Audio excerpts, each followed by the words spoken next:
12:03 on the oil stream, presented to you by Boston Pizza. Check out the Boston Pizza summer menu now at all Boston Pizza locations. Matt the Garrison says, autoplay no work today. Did autoplay work for everybody else? I don't know. I didn't.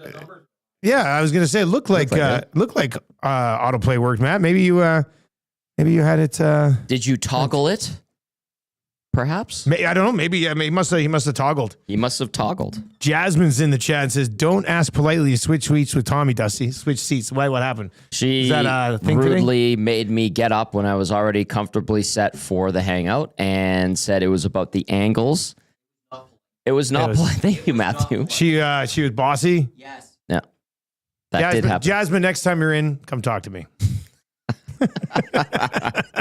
Anyway, so that happened. Maddie's right. She was not polite about it, and I obliged, being a good teammate and co-host. And that's completely valid. Speaking of the summer BP menu, Norman at Combine, happy belated birthday. Oh yeah, he had the flight. He had a Boston Pizza flight. Great choice last night. Yeah, that's nice. 3 little smaller pizzas. Yeah. So you get 3 different types of pizza, but it's like you're eating one big pizza. Yes, it looks which is like really nice. Is it triple pep? Or maybe a meat lovers. Looks like Great White North and smell it. I need a quick look. Is that pierogi pizza? What do you think? Which one? Bottom right. Bottom right. Bottom right. Yeah, is that pierogi pizza? Because it's got there's a sprinkle on there. It's got the drizzle on there. This isn't a touchscreen, is it? No. Looks like there's could be the pierogi pizza. Yeah. Looks like there's red onion on there. Yeah. Would that be on the pierogi pizza? I would think so. I only ever get the meteor. I'll get good. All 3 to be meteor. That is so good. I love them. Happy birthday, Norm. Absolutely loving them. If you're watching from YouTube today, hammer the thumbs up. And if you are listening on TuneIn or iHeart or EdmontonSportsTalk.com, you can text us at 780-218-9999. 780-218-9999. Get at us. What do you want to talk about? You want to talk about Huss? Well, I was listening to Lock Shop. Yeah. And Huss made good points. And you guys were talking about the Argos and Elks. And he said there's a lot of work to be done with the Elks, and don't get me wrong, I'm not going to disagree with that. There's that team's a work in progress. We all know that. But I like the Elks this weekend. I like them, and now the line's at what, 3.5? You said they're the favorites. 3.5 now. Yeah, they started as dogs, or they were no. They started as 1.5 point favorites. Okay. Now it's 3.5 point favorites. Yeah. So it's moved 2 points. It's a pretty big move. 2 days in. The Argos. And I know he was bringing up Dinwiddie, but you made a good point. How do you get mad at the guy that's won 2 of the last 3 Grey Cups? That was us who made that point. Okay, were you saying that Dinwiddie's I was saying Dinwiddie's lost it on them twice now. Because I'm interested to how many of those bullets do you get in a year? But it sounds like that room is a mess. Was it Shinetti with Winton and McManus? He's got the toothpick in his mouth, and Shinetti asked him what's being said in the room, and it just basically, he said the room is not a good spot right now. And now Dinwiddie, especially last game, is saying, if guys don't want to be here, I'm not quitting. But if guys don't want to be here, I'm going to get these guys out of here. And I know they have a high rate of turnover. They turn and burn. They go cheaper, younger. That's kind of their MO. I just think with all of what's happened, and listen, they should have the better team. But with everything that's happened, Arbuckle at the helm, kind of things imploding. I like the Elks this weekend. Having said that, the Elks defense is there's so much to be desired there, although it's played better lately. Offensively, we'll see what they can do. Fajardo's finding a bit of rhythm. So I just, out of instinct, I like the Elks, and I look at the Argos and I go, that team seems like a mess. So I'm taking the Elks this weekend. It does seem like a little bit of a mess. Yeah. Anyway, I want to hit on that. You guys had a great debate. I enjoyed it. I thought it was a pretty good conversation. Yeah. It was a pretty good conversation for sure. All right, you can text us anytime, 780-218-9999. Coach Mike is asking, any kind of Young Stars games or tournament this season or in the near future? So I know the Young Stars thing is not happening. You've got Penticton joining the WHL this year. Yeah. WHL is getting going right away here. We're going to have training camps. The South Okanagan Event Center is going to be busy. There's going to be games happening. So I don't think they can squeeze in a tournament that takes up essentially 4 or 5 days. And it's all encompassing too, right? Like they own all the locker rooms because you got 4 teams in there. The teams are taking up hotel rooms and this and that. So that's not happening apparently.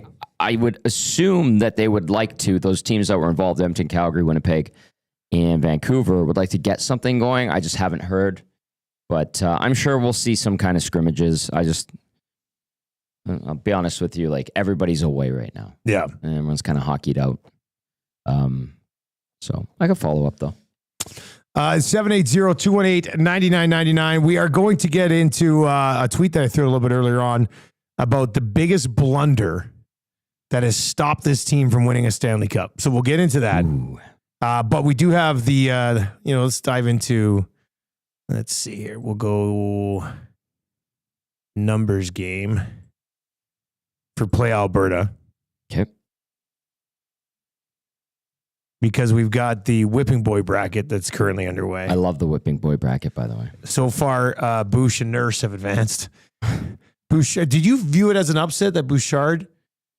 Do you think people got it wrong that Bouchard is a bigger Whipping Boy than Tom Pody was? No. I feel like people are going through revisionist history with Tom Pody. Like, really? He wasn't really here that long, and he was decent. He had all those like allergies. He had all the allergies. Reed was saying he's the only guy who remembers getting booed all the time. Yeah, but like... So you think they got it right with Bouche? I think so. Okay. Yeah, I mean, they're on Bouche. They hated his contract before he even got it. They're going to be on him if he doesn't have an 80-point season. It's going to be interesting with the contract now. Like if he goes for 60 points and has some lackluster nights. Ugh. Even on Monday on our show, when people were saying that Nurse doesn't get... No, they say he's protected by the media. Yeah, he doesn't get heat from the media. Like, that was ridiculous to me. I mean, you can make an argument for any of these guys as whipping boys and the flack that they take. But no, like every night, Dusty, we're talking about Bouchard, good or bad. And every morning on your show, who are you talking? Bouchard comes up. The only time it was quiet this past year when it came to Bouchard was in the second and, midway through the first round and into the third round. Cup final again, people were bringing... There's a lot of problems. Obviously, they were getting beat by a better team, but he's always a talking point. People are going to crack on him. The numbers game is brought to you by Play Alberta. Why limit your choices when you can have it all at Play Alberta? Your go-to app for casino games, sports betting, lottery, all in one place with easy access to real money games. You enjoy everything Alberta has to offer right at your fingertips. Download the Play Alberta app now. Start playing today and to click on EST specials when you go there, and you'll see we got half a dozen bets already up for today, so you can go ride with us over on that front. Stuart Skinner, Jack Campbell, the battle today in the Whipping Boy bracket, another goalie battle tomorrow. 72.5% of the vote is on Skinner right now. 27.5% of the vote is on Jack Campbell.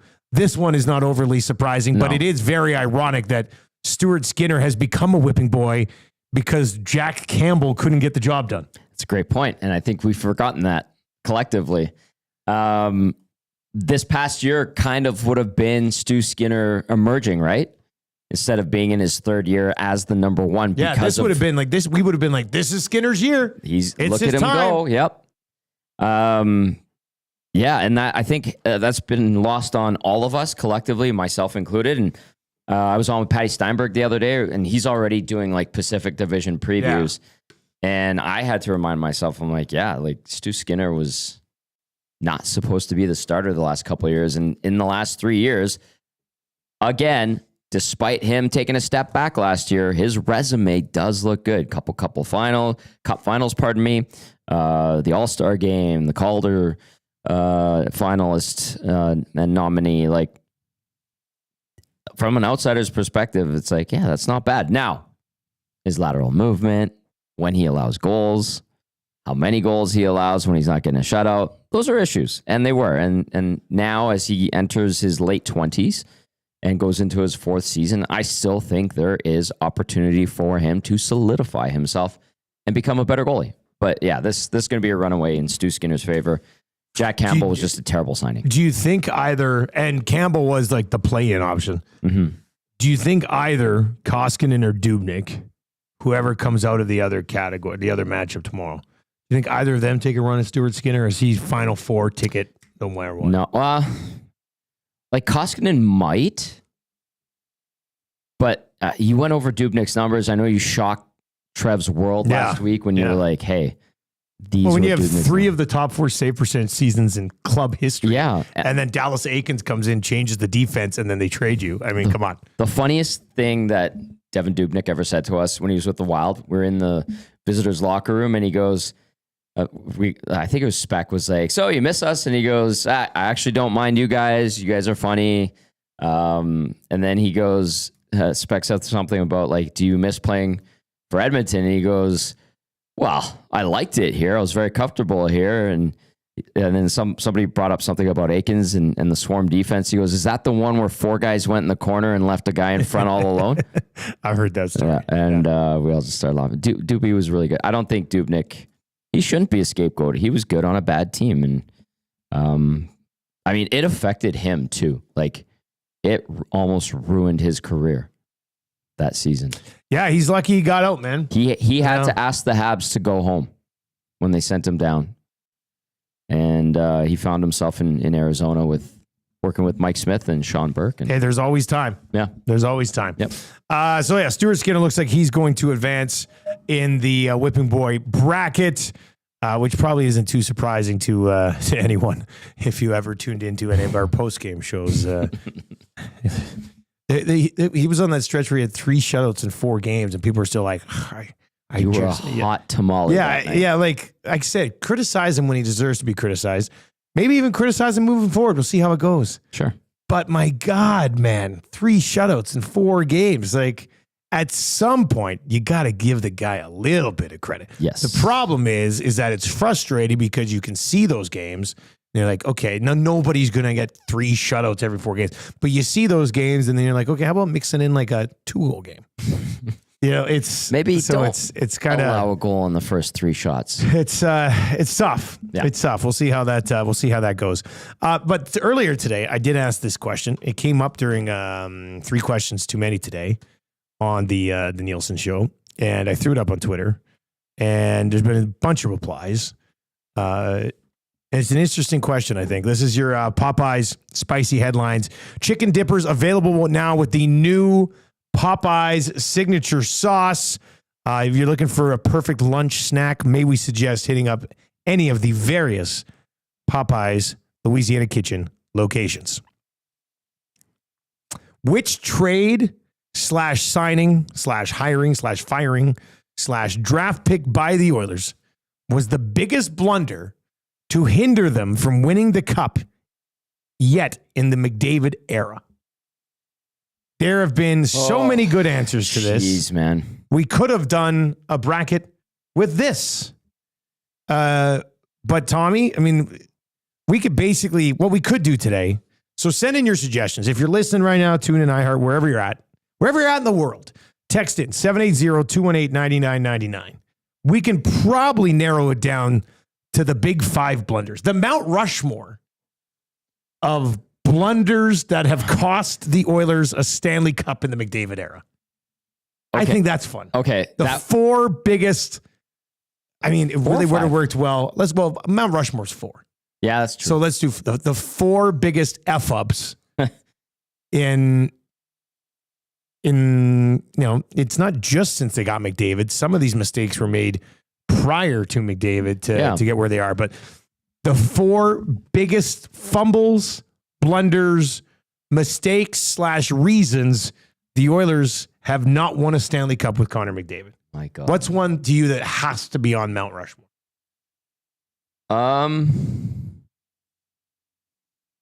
I'll put Lucic signing. Like, okay. I think the Jack Campbell one's pretty obvious. Campbell, I think it's going to be tough to not have Jack Campbell's acquisition, his signing on that mounted. I mean, that one is pretty obvious, I think. Is there anybody that wouldn't have Jack Campbell signing in their top 4? I don't think so. Yeah, that was $5 million per year, and now it's going to bite them in the ass with the buyout. That costs some cap. We know how precious commodity cap is and cap space for this team. Listen, man, Peter Chiarelli, and Big Uke says Chiarelli in general. I know, but that could be it. I mean, and that's a good point. And like, there's a sequence. So you go Lucic signing, right? But Lucic gave them 1.5 good seasons. And then it was terrible from there on. Reed Wilkins sat there today before I did Lock Shop, and he goes, you know what? I don't know if I really agree with the Chiarelli thing. He goes, because he kind of started good. It did start good. Right? Yes. Draisaitl deal, like the contract. Yeah. You got Talbot. That was a little bit later on, but you got Talbot, brought in Like, Talbot. Like, there were a few things, yeah. But he tore then it down. Then he the next screwed summer. it up. Like, the Brandon Manning trade was stupid. Leaning on guys that weren't ready to step up, young guys. That's Drake going on forever. Yeah. Matt Benning wasn't ready. Jujar Kara, Anton Slepyshev. You're putting more weight on those 4 guys to pick it up and fill in for, Patty Maroon got traded. They had to pick one or the other. Was it Lucic or Maroon? Well, Maroon was cheaper, not as highly thought of in the league at that point. Who's going to be your big dog? Well, they had Lucic locked up, so ultimately he wins out, although 2 years later they had to get rid of him. There were so many things that unraveled the good that had been built up. Like, I know people don't like and had very little time for Benoit Pouliot, but that is a guy that would get picked up by teams that were going on deep runs or making runs to the postseason basically every trade deadline. And it was because he was fast. He could kill penalties. Sometimes he took those penalties, but he was a reliable veteran, and they got rid of reliable veterans. They could have waited to trade him and found somebody better, or try to find a deal that made sense for both him and the Oilers.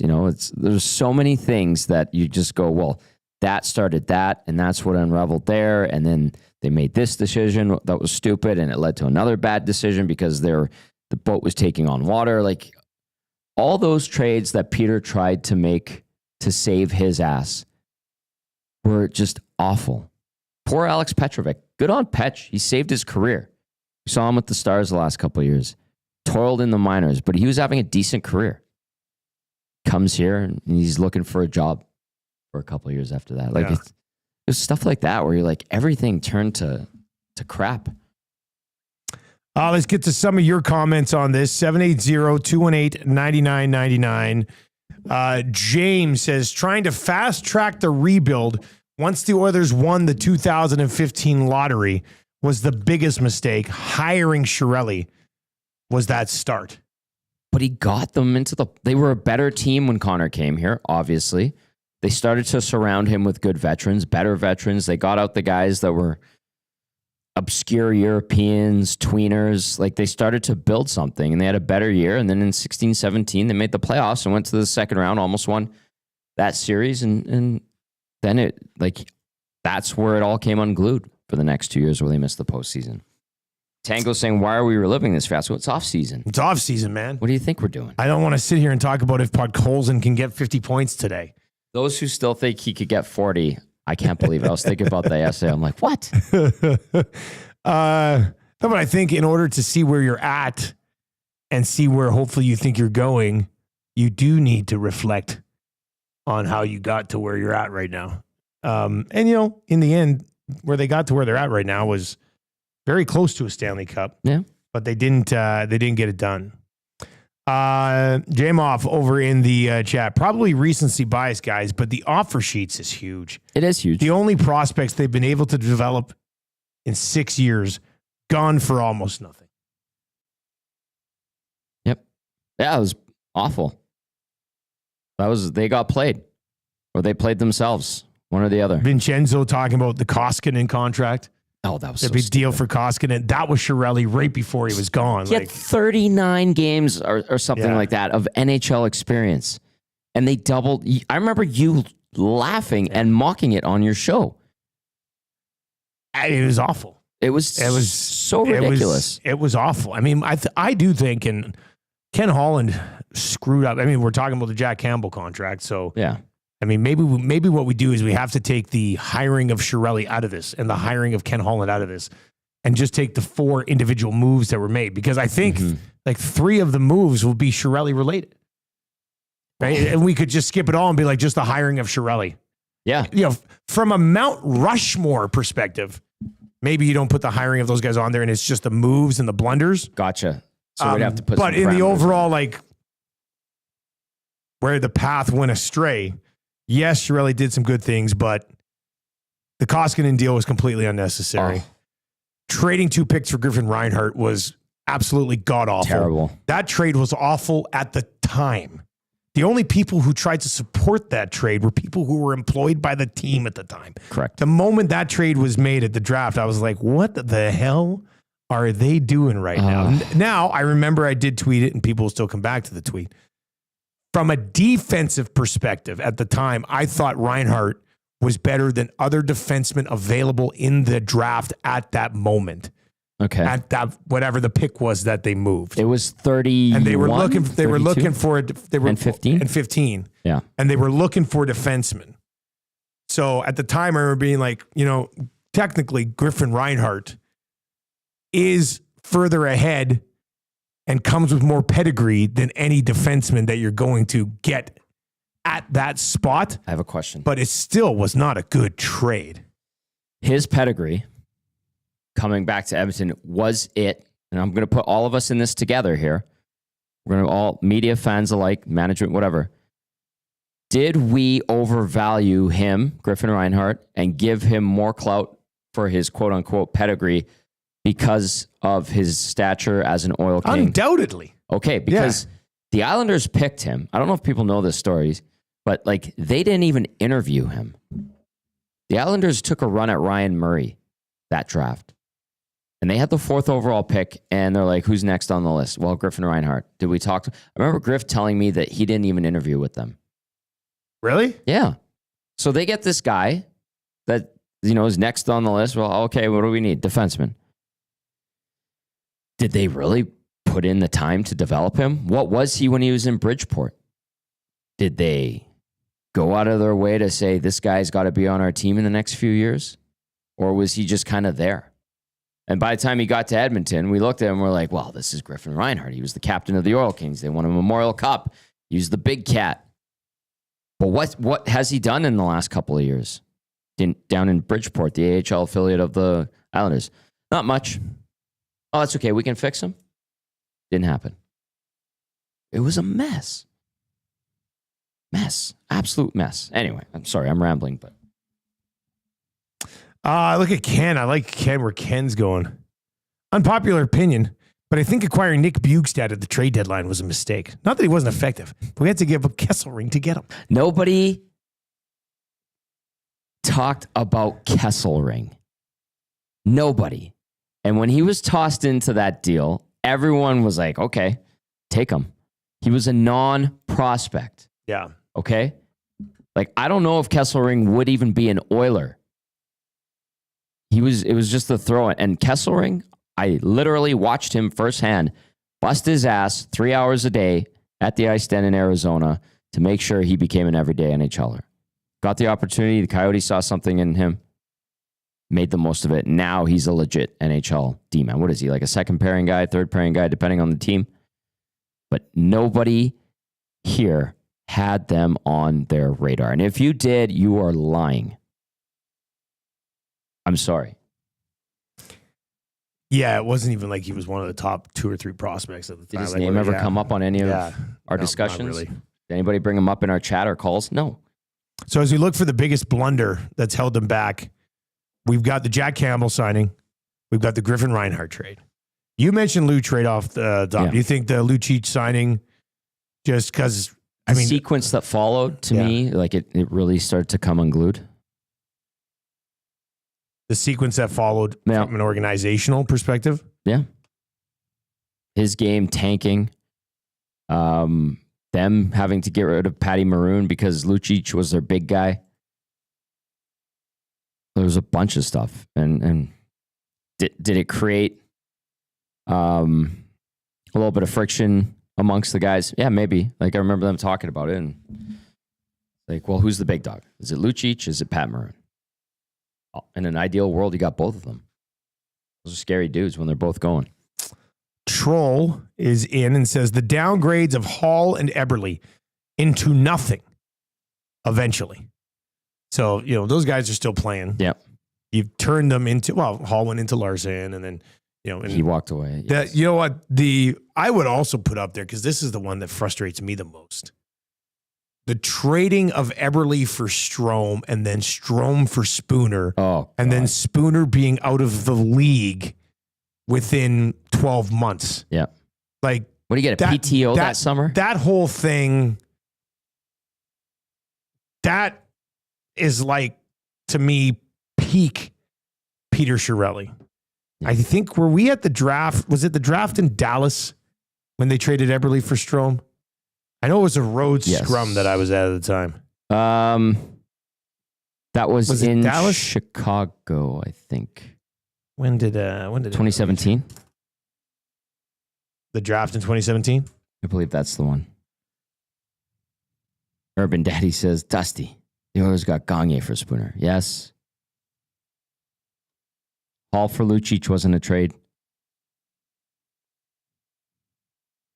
But you went and traded Ryan Strome after not really giving him, like, it just, nothing of that made sense. No. Eberle for Strome was justified. Sure. Eberle hadn't played well in the playoffs. They were looking for something a little bit different. Strome could play the middle. You could move him around a little bit. Like, at that one, I sort of understood. Sort of.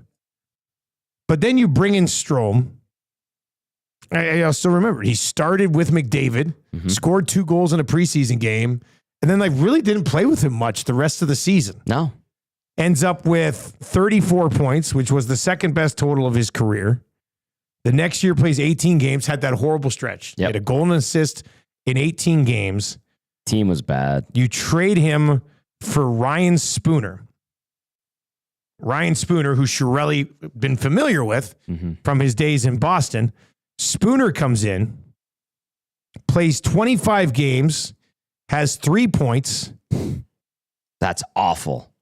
Ends up with Vancouver later the same season, and then that's the end of it. Yeah. So you traded Ryan Strome for 25 games of Ryan Spooner. Yes.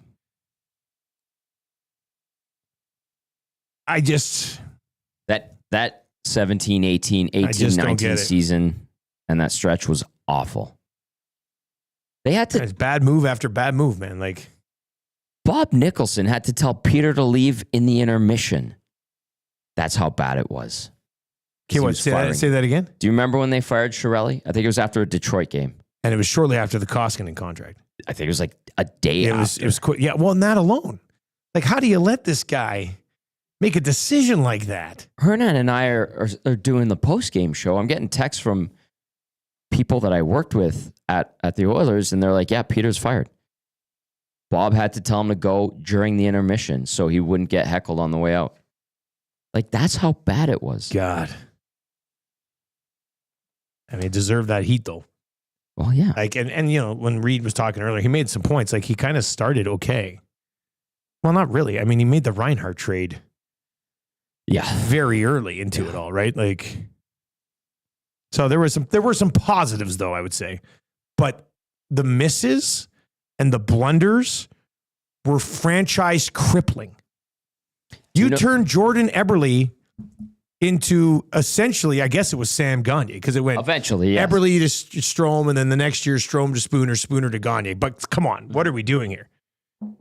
And Sam had been up and down at that point between the AHL and the NHL. And then the Reinhart trade, and it just things that set the franchise back in significant ways. Yes. Right? You if you're going to have a successful, I would think successful business of any type, not even just sports teams, but especially sports teams, but I think just running a business in general, you're not going to always make all the great decisions, and you're going to miss here or there a little bit. Mm-hmm. But you cannot make a chain of events of multiple, oh my God, you're ruining decisions, because it's going to set you back to the point where now they finally got to the point where with Connor McDavid at this stage of the career, they've got a Stanley Cup contender around him. Yeah. Should have been the case 4 or 5 years in, but Chiarelli just kept shooting himself in the foot over and over and over again. That guy should probably win. Well, I'm trying to think from a whipping boy bracket perspective. The dude deserved a lot of the heat that he got. Listen, man, he deserves credit for 16-17. He built that team up, but I say it, I stand by it. I'll always say it talking about this franchise. As quickly as he built it up in those 2 years, he tore it down in a matter of weeks in the summer of 2017. 780-218-9999. Joe is asking, was the Reinhart trade a Cates thing or something like that? No. Listen, I was at the scouts dinner when the Yakupov thing went down. We went into that dinner. It was all the Oilers staff, scouts, GM, everybody. Daryl was there. And the talk was Ryan Murray was getting drafted. By the end of the night, it was, oh my God, they're taking the Russian. They're taking Yakupov. The trade for Reinhart stunned a whole bunch of us. Like usually we sometimes we'd get a heads up on a deal and we couldn't say anything, right? Because you work for the team. That one, I remember looking at my boss, Mark Ciampa, who's in charge of Oilers.com and the whole digital department. And usually he got the heads up on stuff. I looked at him and he went like this, and this was in the crowd. And I'm just like, what? And he goes, no idea. Eyebrows raised. And he goes, oh my God, that was brutal. And I know people have said they could have had this guy and that guy. And the guy that they were going to pick with that selection, Dusty, was supposed to be Joel Eriksson-Ek, who would have been fantastic on this team right now. With the Reinhart trade. Yeah. He'd still be here. Yeah. Unless Chiarelli screwed up and traded him. Well, and that's possible. But yeah. That was going to be the pick. That was the Joel plan. Eriksson-Ek. It was just like, oh my God, what are you doing? And they got the Talbot deal done. They obviously had McDavid, but we're just like, what the hell is going? And I like Griffin Reinhart. I think he's a great guy, but that was not it, man. And then they lose him in the expansion draft. I know some people say, guys, what about the hiring of Dallas Aikens and how that factors into this? Well, they wouldn't have McDavid if they did. Well, that's the thing, though. It's the crazy part. Like Dallas Aikens, and we've had him on the Nielson show, and he's a good sport. Yeah. But without Dallas Aikens and the train wreck post Ralph Kruger, you don't get Connor McDavid. No. So I don't want to give Aikens a free pass for anything, but he did deliver Connor McDavid via lottery. Yeah. Yeah. In a twisted way, it led to McDavid, and it like horseshoes up the organization's butt. But yeah, without that sequence of events happening, Mac T taking over as GM, getting rid of Ralph, them being terrible under Dallas. I think they had a stretch where they won one game in 21. It was just pathetic. There would be no Connor McDavid. And then I saw it was Joe saying Barzal. They were not going to take Matt Barzal. Oh, they're just saying he was still there. Oh, he was still there. Yeah, but that was a name that, and Joe brings it up, but that's the name that came up a lot. They were never going to take him. Didn't the Bruins pass on Matty Barzal? Because they had the 3 in a row that year, didn't they? 3 picks, yeah. Yeah. Yeah, they too passed on, but yeah. Was DeBrusque. The other two guys, who were the other two guys? It was, don't tell me. I think I can remember this. One was like a Czech defenseman or a Czech of some type. Yep. What were his initials? J-Z or Z. Oh, Jakub Zaboral. Correct. And then it was Jake. Yeah. And then it was a forward again, wasn't it? Yep. From the Western League? No. Oh. What are his initials? Z-S. Oh, this is a tough one. Z-S. Yeah. Zach Senyshyn. Yes. Yes. Good memory. Yeah. That's very impressive. Yeah. Wow. Oh, that is kind of. There are so many good players. McDavid, Eichel, Dylan Strome, Mitch Marner, Noah Hannafin, Pavel Zacha, Ivan Provorov, Zach Werenski, Timo Meier, Mikko Rantanen, Lawson Krause, Denis Gurianov, Zboril, DeBrusk, Senyshyn, Barzal, Kyle Connor, Sir Thomas Chabot. Were those the three guys that went after the Bruins 3 picks? Yep. Oh, man. It gets Evgeny Svechnikov, Joel Eriksson Ek, Colin White, Ilya Samsonov, Brock Besser, Travis Konechny, Jack Roslovic, Noah Juleson, Jacob Larson, Anthony Beauvillier, Gabriel Carlson, Nick Merkley. There are like 25 legit NHLers on this list.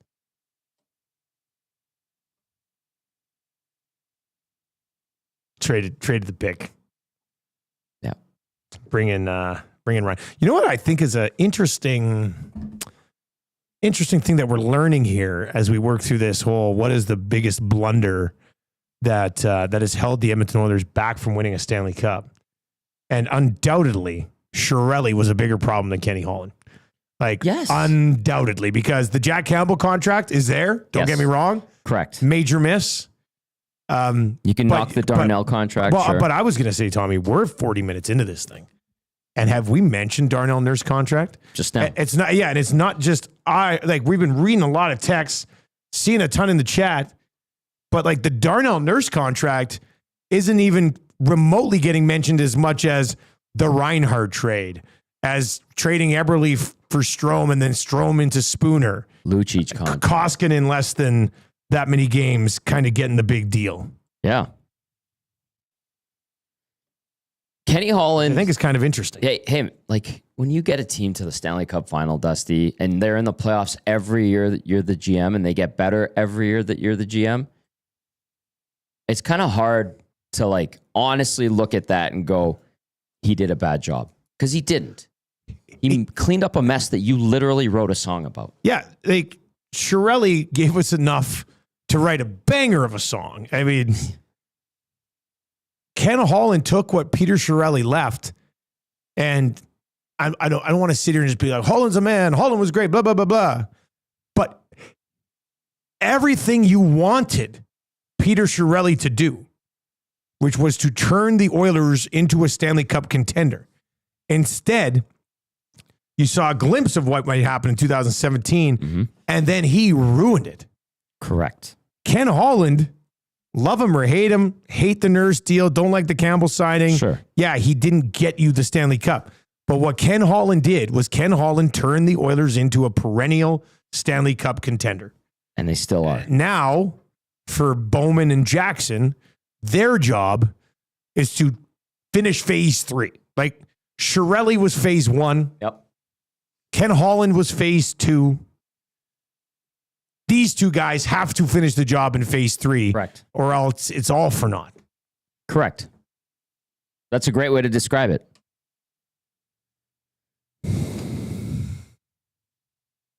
Coach Mike says the biggest blunder, thinking Nurse and Ceci were a good pairing and forcing them to play together, even when it was obvious it didn't work. 5-on-5, they were terrible. I'm not laughing at that text. I'm laughing at one that just came in. Okay. May I? Yeah, sure. Nurse contract wasn't brought up because we know you media fellas will protect him. LOL. That's so Scalding Gourd, that is funny, man. That is Scalding Gourd. Well played. That is a funny LOL. I think that. So okay, I got to add that in there. Scalding Gourd. Well played. It's wild, man. Like,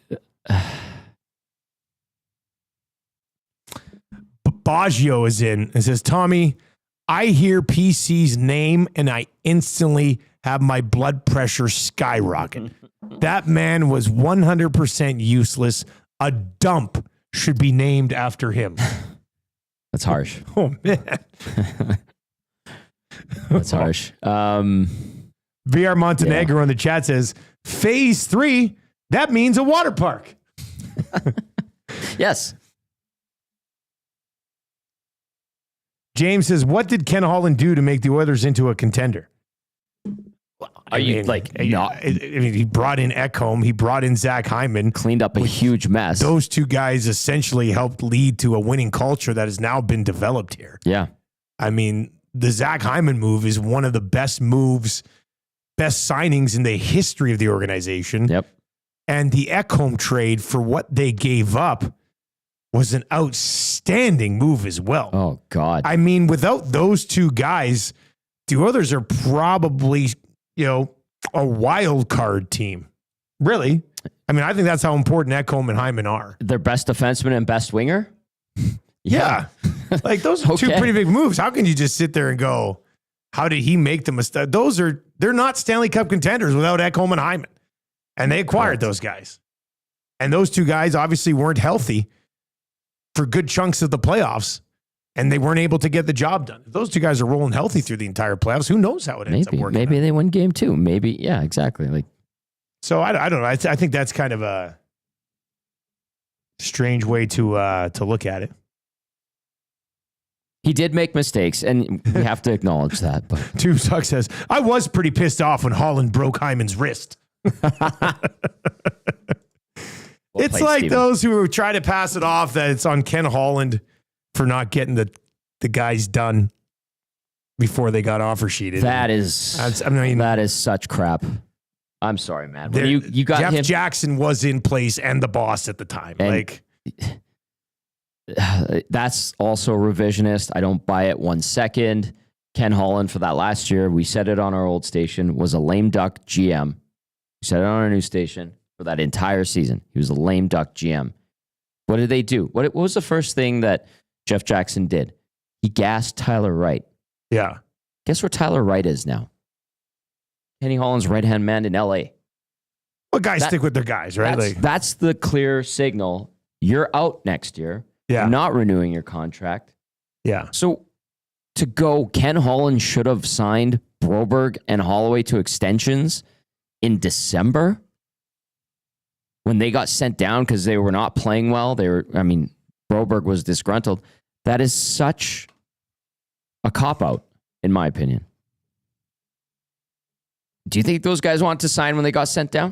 What do you think their agents are saying? You got them in a position of weakness. Now you want to sign our guys? Anyway. Riding the Pine says, I wish we could have had Kenny for another couple seasons.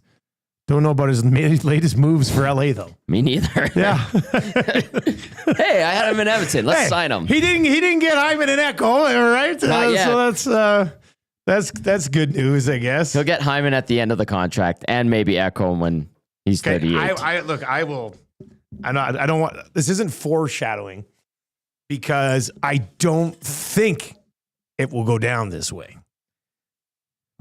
But you're doing the pre and post game show in the playoffs. Yep. And Ken Holland's Los Angeles Kings eliminate Jeff Jackson and Bowman's Edmonton Oilers.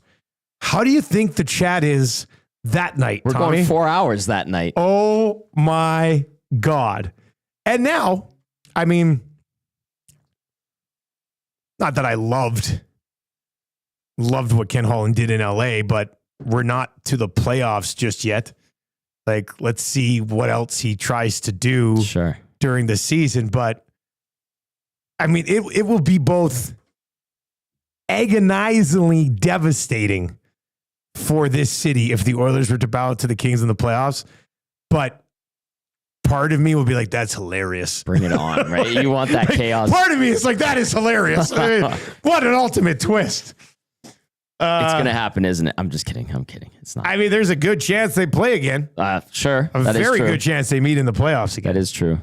So we would, God, would that be something? There's been some good text coming in today, man. Big Uke says the Henday was going to be at least 3 lanes all the way around. And then the Oilers hired Holland. What a joke. I like this. Abutski. Holland waited 2 years too long to give Trey Ford a real shot. That's a pretty good one too, actually. I like that. Holland waited 2 years too long to give Trey Ford a shot. Now they've missed him. They missed him. Oh God. Library Pat says, man, if there hadn't been a pandemic, I think Holland would have been remembered much more fondly. I think they took over first place over Vegas. They won against Vegas right before things got shuttered. That night? Was it that night? Were they playing that night? I covered that game for TSN. I think they were. I remember that. I think they were playing that night. Because I thought they were on the ice still after Gobert touched the mics. But I might be wrong. They were right there. They were neck and neck with the Golden Knights there. Remember, Nugent Hopkins was having a monster year. Draisaitl was going good. McDavid, like they were building up. But what happens, though, what the real kicker is that then they have to play bubble season. Yeah. And they get all those games against Ottawa, and Darnell Nurse torches them and ends up getting a $9 million contract. If they're just playing regular games against everybody, I don't think Darnell Nurse is putting up massive numbers. What were they? 10-0 against the Sens, 7-2 against the Jets. They got swept by the Jets. That was Montreal wasn't particularly good, although they went to the Cup final, which was crazy. It was wild, man. So that's an interesting. Yeah, I think that's an interesting point by Library Pad. I remember coming back for the bubble. The European guys, not just for the Oilers, but across the league, they didn't want to come back, a lot of them. Yeah. Because they're in Europe. That's where they're spending their offseason. In their mind, they're not coming back. I know the Oilers had to convince Koskinen. Cole Harbor-Joe says they were playing Winnipeg that day. Yeah, that's right. But they had just played Vegas a couple days prior, and they were fighting for first place. I think they won that game against the Golden Knights. Maybe Vegas had beat another team a couple nights later and took first place back, but they were right there. But I remember the European guys didn't want to come back. They had to be convinced. I know Clefbaum was hesitant about coming back. I know Larson had gone over. I know guys I know Mike Smith was having the time of his life, apparently in Kelowna. I remember golfing with a buddy down in Arizona, and they worked for the Coyotes, and they said Shane Doan saw Mike Smith on the lake, and he's like, "You have to go back soon." He goes, yeah. He's like, he didn't look like he was ready to play. He wasn't ready to go back. Yeah, exactly. So it just completely threw everything off kilt. And it wasn't the Oilers the only team that was affected. It obviously affected every other team too, but it was just wild. Kenneth Chaos over on the Nasty Chat on YouTube. If you're watching on YouTube today, smash the thumbs up for us. Nice little summer show. Jeff Jackson was brutal. In day one, he made them older, slower, and smaller. And not look at the signing of Broberg and Holloway that had Stanley Cup experience heading into their prime years. He was brutal. That was a tough day. That was a tough day. That was a tough day. When we look back on it in 5 years again, if the Oilers haven't won a Stanley Cup, we'll look back on that first free agency where he didn't have a GM. Mm-hmm. It's just Jeff Jackson doing it. And there were some, but you know what? I said it. What did we say? We said, you can't make the decisions that set franchises back, and letting two young guys go, your top two young pieces go. Yeah. They got close again this year, and I still think they're going to win one in the next 3 years. But when we look back on this, if they don't get it done, that's another one of those moments. You're like, you develop two young guys who are in positions that you desperately needed to have. And you had the decision to keep them, but you said, no, you go. You go. That's a bold move, Cotton. No, the Holloway one is the one that gets me because there was some turmoil with Broberg. Easy peasy, yeah. They could have definitely. That's just bad. All right. What's coming up, Benny, on EST afternoons here, man? What are you guys up to? Yeah, we got Hernan's World, where it's Alex Hemsky's birthday today, so we're gonna talk most underrated Oiler of all time. So is that where Hemsky falls? That's a part of the conversation. Really? Okay, I like that. On the radar for Whipping Boy at one point. People didn't make the bracket. Yeah. Well, I agree with that. Lucic and Jesse Puljujarvi made the bracket. Yeah. So we're gonna continue with Faces of the Franchise. That's been pretty fun. And then we're gonna talk a little bit about what happened yesterday with Bouchard and the defense talk with the Oilers. Is Bouchard, where does he rank among defensemen in the NHL? That's gonna be a discussion today. So, looking forward to this. What's your range? Top 30. Wow. He's a whole lot lower than on Bouchard than a lot of other people. So I would say Really? Just top 30, eh? I think. What would he be without McDavid and Draisaitl? I think I don't know doesn't play a lot without them, but I think his numbers this year, from a goals for percentage and a lot of types of stuff, I thought they were okay away from those guys. Advanced stats, Tommy. Some of them are good. I think I'd probably say I'd have Bouchard somewhere between 10 and 16. Yeah. It's a little bit of a big window, but his offense is elite. I think the days that I would look at it, some days I might have him 10, some days I might have him in the 15 range. I can tell you now, the title of the YouTube stream is Bouchard top 5 is the question. So, oh boy, Tom better be stick around. You're hilarious, boy. It wasn't my idea; it was her name. Oh, that's all funny. right. Well, that'll be. You know what? I have seen a lot of Oilers fans on social media during the offseason being like, "He's a top 5 D man," but I don't. Are they trying to convince but themselves? I don't know where those people are. Will they rip him all season long? So. I don't know. There's people that'll say he's not even a top 5 D-man on the Oilers. Yeah. I mean, after certain games this year, you probably did see those messages. Yep. Yeah. Oh, I did. That's good. All right, that's going to do it for the Oil Stream today. It is brought to you by Boston Pizza. Check out their summer menu. Absolutely delicious. 2 weeks from today, we will be at Boston Pizza, St. Albert, the north location. Make plans to join us that day as well. And of course, portions of the Oil Stream brought to you by our partners at Popeyes and Play Alberta, the title sponsor of Edmonton Sports Talk. For Tom Gazzola, I am Dustin Nielson. EST Afternoons with Hernan and Joaquin Gage coming up. The Reed Wilkins Show from 3 until 6 a little bit later on today. I'll talk to you tomorrow morning on the Nielsen Show. Take it easy.